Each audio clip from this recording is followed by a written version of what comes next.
Every February, America stops. 120 million people, one game, one network, one 30-second ad slot that costs $7 million. The Super Bowl is the undisputed pinnacle of sports monetization in the United States. It is the gold standard, the benchmark, the thing every NFL owner points to when they want to talk about true financial scale. But right now, in June 2026, that benchmark is completely irrelevant because a multi-billion-dollar financial machine has officially landed on American soil, and it doesn't play by American rules. It doesn't negotiate with your local franchise. It doesn't split revenue with your city council. And it certainly doesn't care that you've never watched a 90-minute match in your life. The FIFA World Cup is happening right now in the United States, and the numbers are currently humiliating everything you thought you knew about the sports business. Let's start with the Super Bowl, because it deserves some respect before it gets financially buried. 120 million viewers, mostly domestic. A massive cultural event. The World Cup final pulls 1.5 billion concurrent viewers. Not cumulative, not over a week. Concurrent, simultaneously. In one single moment, 12 times the entire population of the United States is watching the exact same screen. That is not a sports metric. That's a census number. To put it in terms a Wall Street executive would actually feel, imagine taking the biggest Super Bowl in history, multiplying its global audience by 12, and then running that exact event every single day for an entire month. That is the marketplace of the World Cup. 48 nations, 104 matches, and a global consumer base that treats this sport like oxygen, not optional. Now, here is where the business story gets genuinely unsettling for American leagues. The NFL is the most financially engineered sports league on earth, generating roughly $20 billion in annual revenue. But they do it across an entire year, with hundreds of games, massive domestic TV contracts, and a deeply saturated market. FIFA's single tournament this month is projected to easily clear $14 billion.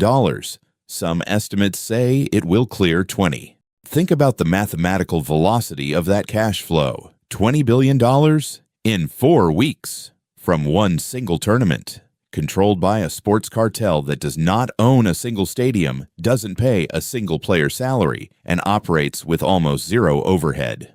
Let that land. Here is how the American sports model works. 32 NFL franchises. Each team owns its market. Revenue sharing is mandated. The salary cap controls labor costs. It is a highly sophisticated, closed-loop socialism for billionaires, and it protects the owners from risk.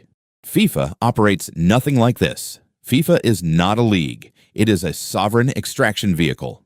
Here is the mechanism of the hijack. FIFA arrives in America. It selects 16 host cities. It identifies the stadiums, which happen to be elite NFL venues because U.S. taxpayers built the most expensive sports infrastructure on earth.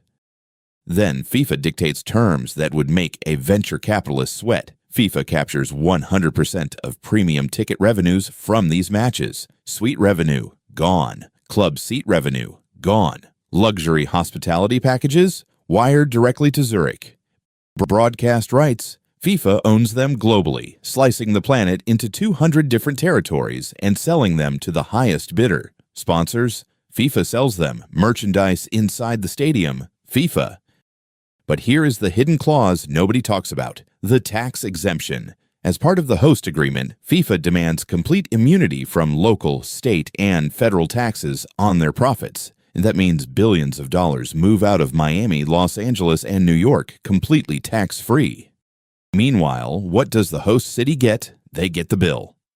These cities are mobilizing their publicly funded police forces, their transit systems, and their emergency infrastructure, all at local taxpayer expense. The city of Dallas alone is spending over $50 million in public security and logistics just for its share of matches this month. The revenue share they get back from FIFA's ticket sales? Zero. This is not a business partnership. It is a licensed financial occupation, and every American city signed the contract anyway, because the alternative was letting another country take the $20 billion instead. But the financial bleeding doesn't stop at ticket sales.